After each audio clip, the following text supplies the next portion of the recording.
Alright, welcome to the latest video in the series Mr. Machin Goes Away. Luckily we've only got one period in this time, so I'll just cover a couple of these dot points. I won't cover the whole thing, a couple of the points. Now that continental Europe is done, England's been bombarded through some constant bombing. Hitler's decided to turn his eyes east, as he had always planned, and now we're looking at how he wanted to try and take the Soviet Union. So this dot point's a huge one. This one and the next one are just massive. They cover some big swathes of land, huge time periods. So these are really chunky ones. So we'll try and go nice and slow to really sink in the order of this war. So this dot point's called Operation Barbarossa. It also incorporates the Battle of Stalingrad and the general significance of the Russia campaign. Big one. Okay, let's dive in. So a quote from General Halder, who's Nazi. He said, "We have underestimated the Russian giant. At the start of the war, we reckoned on 200 enemy divisions. Time favours them. They are near their own resources. We are moving farther and farther away from ours. Our troops, sprawled over an immense line, are subjected to the enemy's incessant attacks. In these enormous spaces, too many gaps have to be left open." And that's just a really good kind of summary of, once they got up there, they were like, oh crap, this is so not what we pictured, okay? So their blitzkrieg tactics, when spread out across the Soviet Union, clearly were getting them too far from their resources. The Soviets were so close to theirs, it all fell apart. And that really turned the tide of the war once this campaign, spoilers, failed. So, in his quest for raw materials and Lebensraum, and you guys all know what that means, call it out, 3, 2, 1. Yeah, living space. I bet none of you guys called it out because you're all bored. Hitler launched an invasion of the Soviet Union on the 22nd of June, 1941, with the largest invasion force ever seen. For Hitler, the war against the Soviet Union had always been the main event. Nazi ideology argued that the Soviet Union was the centre of a global Judeo-Bolshevik conspiracy. Thus, war against the Soviets would not only have geopolitical advantages, but also major ideological advantages as well. Geopolitical just meaning geography, so taking of land, and then that kind of political stuff of, fascism versus communism, that sort of stuff. So they could absolutely gain territory, but also have that ideological win against the Judeo-Bolshevik conspiracy. The idea that Jews and the communists were teaming up to bring down the German people. Throwback to last week, Hitler also believed that the Red Army was weak. The purges of the Red Army in the 30s, which we learnt about, remember the late 30s, Stalin just went nuts and absolutely purged nearly all of the high command, middle to high command for the Soviet army, as well as their poor attempts in the Winter War in Finland. Hitler believed they were weak. So those purges had devastated their command structure, while the Soviets' performance in the Russo-Finnish War proved that the army was not a serious military force.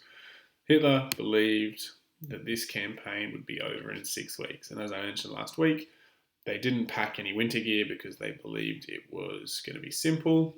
And then they ended up being a long, long way away from getting that uniform sent to them. And hundreds of thousands of people were dying in freezing temperatures. So, it's titled Operation Barbarossa. That was their kind of code name for it. Barbarossa, if we zoom down, should have done that better.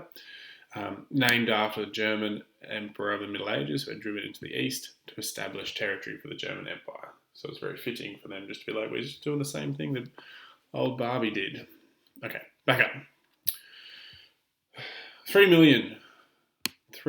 million German troops with 3,350 tanks, 7,000 field guns, and 2,000 aircraft, organised into 3 armies, broke through the poorly prepared Soviet frontier defence. And these guys were split into those 3 groups. They were titled Army Group North, Army Group Central, and Army Group South. All went off in their different directions, had very different experiences, and it's a little bit hard to keep track of. But here's a little bit of a summary. Army Group North, under Wilhelm Ritter von Lieb, besieged Leningrad before heading towards Moscow. Army Group Central, commanded by Fedor von Bock, drove towards Moscow and into parts of the Ukraine. And Army Group South, led by General Gerd von Rundstedt, advanced into the Ukraine and further south towards the oil fields of the Caucasus. Now, the Southern Group had been reduced in number because German troops had to be diverted to help Italy in their ill-fated invasion of Greece in October 1940. So Army Group South were missing troops, but they still pushed on ahead. Again, throw back down to here. The Caucasus is just a mountain range between the Black Sea and the Caspian Sea. You'll see later on that a whole lot of Soviet industry was moved across that way, just to try and avoid the war. Also, the origin for the idea of being Caucasian. Okay, so behind these three groups, Hitler sent special SS commander units called the Einsatzgruppen. Now, you may remember these guys from our power and authority topic. The Einsatzgruppen is a horrendous aspect of World War II, and their main job was to follow up behind and just kill any of the Untermenschen, the unmentionables, your Jews, your basically all the political prisoners, mainly Jews, but also people with disabilities, LGBTQ, Roma people, everyone that they deemed Untermenschen. And it was their job to follow up those occupied territories behind these army groups and kill as many of them as they could. And they were very successful at that. So the Einsatzgruppen would accompany standard German troops in the Soviet Union, and they would be given the special tasks. The Einsatzgruppen had been given similar special tasks during the invasion of Poland in September 1939, where they rounded up members of the Jewish community and committed all sorts of atrocities to the shock of German military commanders and troops. So, whilst they might have been shocked, it still was occurring, and people were writing home about it, and this idea of how Jews were being treated as a secret, it just completely goes out the window when the Einsatzgruppen were operating out in the open. Alright, so a map of Operation Barbarossa. You can see, you got to remember, 22nd of June 1941. Taken out from Poland, Army Group North, Army Group Central, Army Group South. That's where they all went from. And by December, okay, these guys left 22nd of June. By December, Germans had managed to push this front all the way into the Soviet Union. So they were extremely successful straight up, just off Moscow, right on Leningrad. Okay. Despite repeated warnings, like Stalin was getting phone calls weeks ahead saying they are planning to attack, and he kept ignoring it. Right? Ignoring it, saying no, they're not. He wouldn't be that silly. It's not going to happen. No, don't believe you. By multiple different people. So much evidence that it was going to happen. Stalin kept ignoring it. So they were taken by surprise, and that led to some early German successes. So in the first 3 weeks of the campaign, the Soviet Red Army lost 2 million men in the first 3 weeks. The Germans only brought 3, and the Soviets lost 2 million. 3,500 tanks and 6,000 aircraft, which was the entire Soviet Air Force. So this idea of being taken by surprise, even though they knew it was coming, still made no attempts to fortify themselves. They got absolutely pumped for it. And again, another win German propaganda, it seems as though the Germans could look forward to another quick victory. General Halder twice called the win early. That's the guy from the quote at the top. Well done, dude. Called the win early in his diary, stating that it would not be too much to say that the Soviet Union lost the war in the first 48 hours. And then again, he said a month later, the Soviet has lost. It's only a matter of time. However, the Eastern Front proved different from the war in the West. It was not like racing across the Low Countries and in France in the 1940.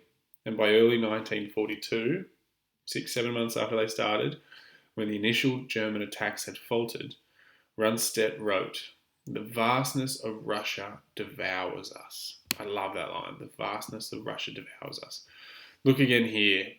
If you look at, we've got Germany obviously here. They're going from Poland. They've pushed all the way up here. Here's your scale, however long that is, 10 centimetres.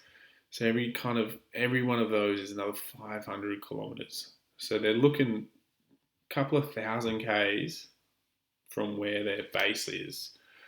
And if you're pushing out from there and trying to get your resources across this vast territory, across all the way up here, all the way down there, it's going to be a real struggle. And working against them, it was one of the wettest springs in the 20th century in European history, which made the terrain in eastern Poland and the Soviet Union very difficult to negotiate, especially for tanks. Due to the weather, the military thought about the possibility of postponing the attack. The German soldiers were also staggered at the level of resistance demonstrated by the Soviet armies. As German lines moved deeper into the Soviet Union, it became more difficult for their supplies to reach them. Their maps were also misleading, with roads they thought were appropriate turned out to be barely paved, narrow roads. Germany now found itself in the autumn of 1941, feeling the first frosts coming, trying to determine what its objective should be. Germany decided to engage in an all-out push from Moscow. They'd already lost 3,500 tanks, not just by Soviet resistance, by maintenance issues as well. And those maintenance issues are purely just they're going through absolutely muddy territory. They're starting to hit some winter. You can't, tanks are freezing up and aren't being able to turn on. They're so far away, you can't just fix it easily. They're just really struggling with these tanks just breaking down. As we know, for their blitzkrieg to work, they needed that kind of tank armory to help push through the line. As we mentioned before, start of the campaign, which was intended to only last 6 weeks, Hitler made the decision not to issue winter gear to his forces. He didn't want to send the signal that it was going to take long and therefore have the German citizens feel like victory wasn't in sight. German troops were wearing summer denim uniforms in near freezing temperatures. Those winter uniforms wouldn't arrive until November 1941, when it was clear they were to be fighting for some time. So that's just off winter. Now, for us, winter, we know how cold autumn is, how cold it's getting now. This is the Soviet Union. This is snow time in autumn. So they're absolutely getting pumped in their freezing denim uniforms. Plummeting temperatures also meant that the German vehicles froze as the engines could not function in such low temperatures. They had to start lighting fires on top of the tanks to try and warm the engines up enough to get them moving. 3 Soviet cities, Leningrad, Moscow, and Stalingrad, featured heavily in this campaign. Leningrad was under constant siege by the Wehrmacht, that being the German armed forces, the name for it, from September 41 until January 44. So for 3 years, it was under siege, constant siege, but it would not fall. Hitler narrowly failed to take Moscow in 41, but then resumed the offensive in 42, after a significant counterattack by the Russians completely caught the Germans off guard.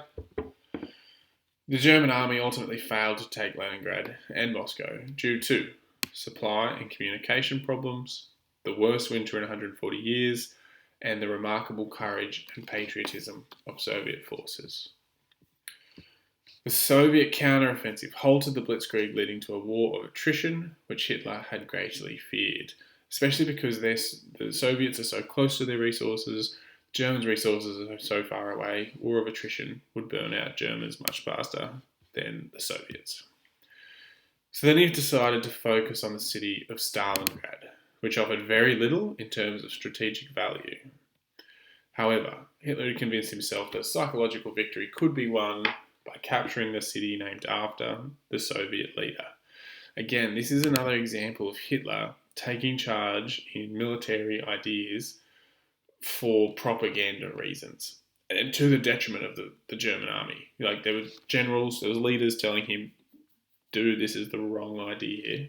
Like, it makes no sense to waste our time and resources just to get the city called Stalingrad. But he was like, no, it's going to be a huge victory. We take that, citizens will absolutely crumble under them, and the rest will fall like dominoes. Just another example of Hitler micromanaging to the detriment. So I'll give you guys a chance to read this. This is in your booklet. In essence, why did Operation Barbarossa fail for the Germans? Geography. Japan's decision to expand southwards, which we didn't cover previously, but you can read here. Role of Stalin and his boss attitude. Hitler's interference and his not so boss attitude. The climate as well. All right. So, end of this video. You're going to have a little bit of time to look at, in your own words, describe Operation Barbarossa in the space you've been provided. Explain whether Hitler underestimated the Red Army, or was his opinion of the Soviet Union justified? So was the Red Army seeming weak a genuine thing and they just got lucky, or was it they sucked but the Germans had too far to go? What do you think? And this mind map here breaks down the 5 reasons why Operation Barbarossa failed.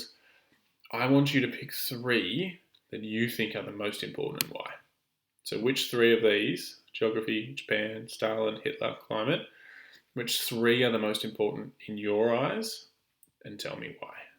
Okay? So this video end now. You'll spend a bit of time on this, and then you're going to watch the Battle of Stalingrad towards the end of the lesson to finish you off. Okay? Good luck.